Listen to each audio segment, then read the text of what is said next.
Hey guys, it's me Lachlan, and I'm here today with my final episode of the Xbox One vs PlayStation 4 series. So, today is going to be the day I make a penultimate decision about which console I'll be buying and which console I personally believe has won the console war. Now, for those of you who don't know, I have actually got some hands-on experience, and you're going to see some gameplay, or me playing. Theoretically isn't gameplay. You're going to see me playing Drive Club on the PlayStation 4 right now. And this is basically just everything that I've been doing over the last couple of months, watching the expos, going to some of the expos and getting hands-on. So I hope you guys can deem my result as accurate. So it's taken a really long and prolonged series to get this done, but I finally made my decision, and personally my winner of the console war is the PlayStation 4.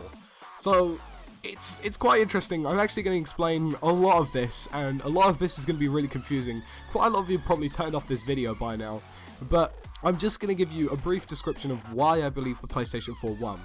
So to start off with, I went to Eurogamer personally with the mindset that I was going to get an Xbox One. The Xbox One was going to be the winner. You can actually go back through a lot of my videos and you'll see that the Xbox One basically dominated quite a lot of it.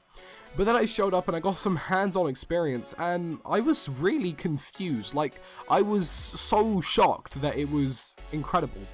For example, I told you in the previous video before, I believe it was part 4 or 5, that I loved the Xbox One controller. It was probably my controller of choice, obviously, because if I had the Xbox 360, and I personally believe the Xbox 360 controller is, you know, superior. But then I got to Eurogamer, and I played the PlayStation 4 controller, and my mind did like a complete 180. I love the PlayStation 4 controller. It's really good.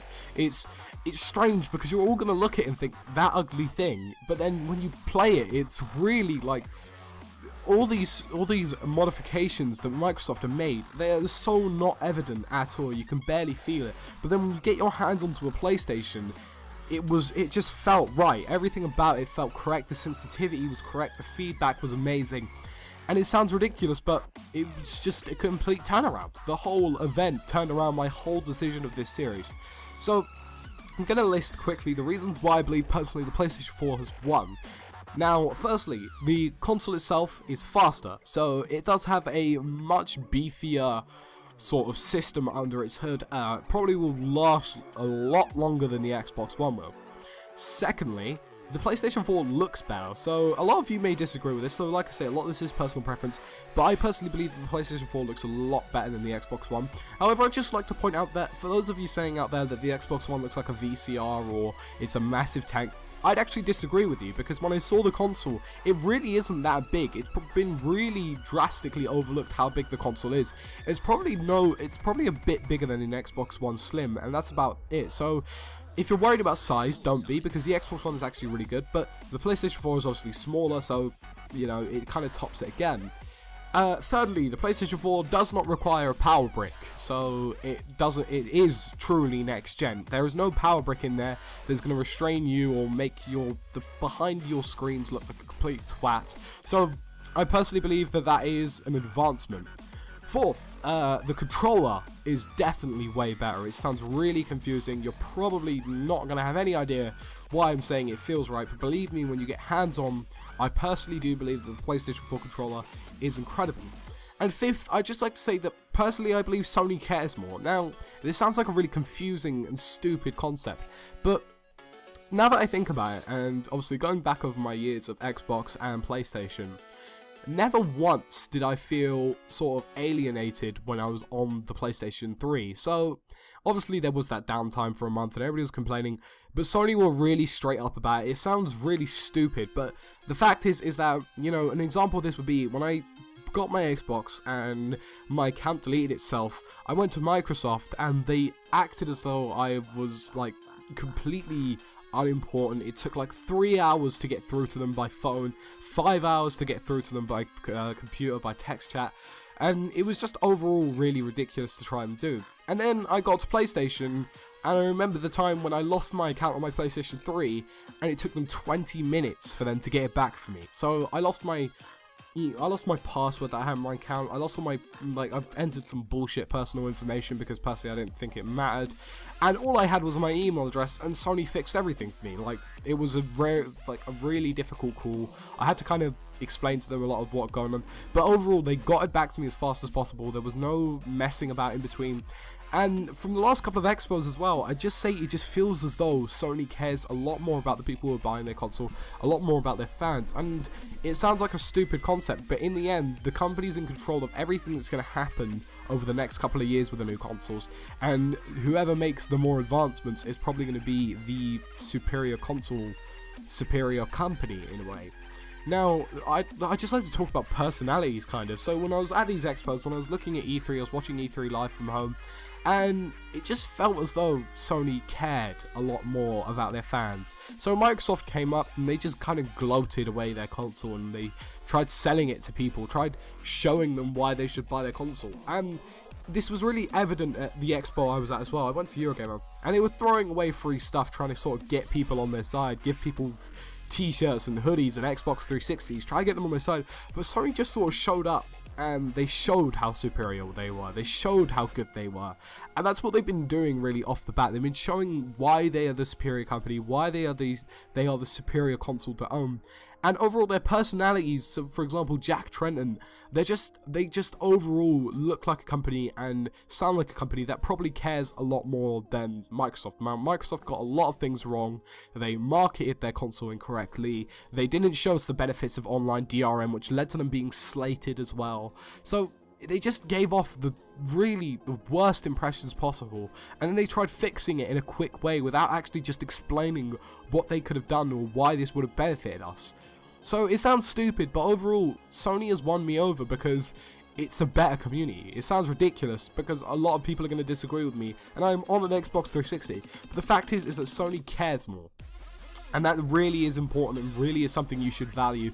And overall, the console, the hardware, obviously not the UI. I personally still prefer the Xbox One UI and certain aspects of it, but it just feels like a superior console to own.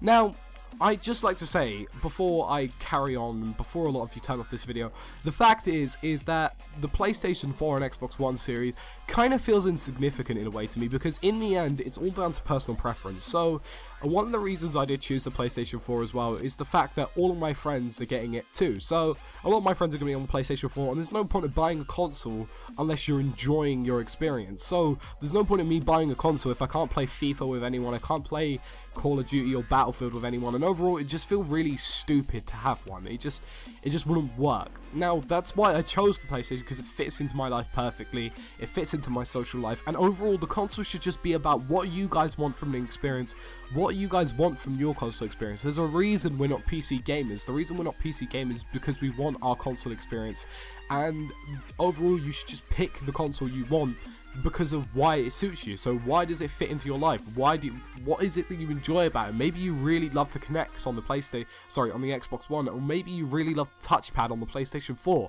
That's what you guys should be thinking about. What is it about the consoles that you like? There's no point us arguing over which console's better, because overall it's just down to what you prefer, and we're all going to have separate opinions. Some of you might not like Kinect, some of you might. I don't like Kinect. Personally, I think it's the most stupid thing ever. Well, it's not stupid, it's a really good technological advancement, but in all honesty, the current one just sits in my drawer. See, that's the kind of thought process we're all going through over the last couple of months, and that's what's basically going to determine whether or not we're going to get one console or another. So overall, I've chosen the PlayStation. A lot of you are going to disagree with me, and that's fine. List your reasons below why you want to get an Xbox One. The fact is, there's no point arguing over it. In the end, we're all buying consoles, and we're all probably going to enjoy the experience we get out of it when it comes to November. Maybe some of you won't. But overall, this is my personal experience. This is my personal experience in the last couple of months. My last hands-on sort of experience, which was back in late September. So a lot of you can sort of gather an accurate result, because a lot of you are going to be in the situation where, in all honesty, you don't know what to do. You don't know what console to buy. Your friends don't know what console to buy. And that's actually a current situation that a lot of you are going to be in. But overall, my personal experience is that the PlayStation 4 is the superior console. Now, before I end this video, I'd just like to say a few things. Firstly, I'd like to thank all the companies and all the gameplay that's been involved in this, and all the stuff that I've kind of stolen but credited correctly. Those guys have been really cool about it, haven't gotten any copyright strikes. I really appreciate them being really cooperative, and I'd like to thank all of them. I'm going to list the whole list of people that have been involved and allowing me to use certain aspects of their videos, and I'd really like to thank them a lot. Secondly, I'd like to thank everybody who's been commenting, liking, watching. I've actually gotten quite a really good amount of views and quite a really good amount of comments and likes, considering my channel is literally roughly over a month old, and I really appreciate that. I'd just like to say a huge thank you to everyone. And finally, there will be more videos about this kind of stuff. There's going to be lots of more videos about new games and Destiny and Titanfall, which, by the way, is an amazing game. Maybe that's one of the reasons you want to buy an Xbox or a PC. So this is just, it's a long series, and there's lots more to come. So I'd just like to thank all the viewers that have been watching this, and obviously, if you'd like to stay on more of the stuff that I'm going to be doing, so there's going to be lots of it, like seriously, like tons of stuff coming out soon. Obviously, click that subscribe button above me or below me, or to the left. In fact, I really shouldn't have said that, because chances are I'm going to be too fucking lazy to even add it now. But obviously, like, comment, subscribe, and I'll see you again soon with another video.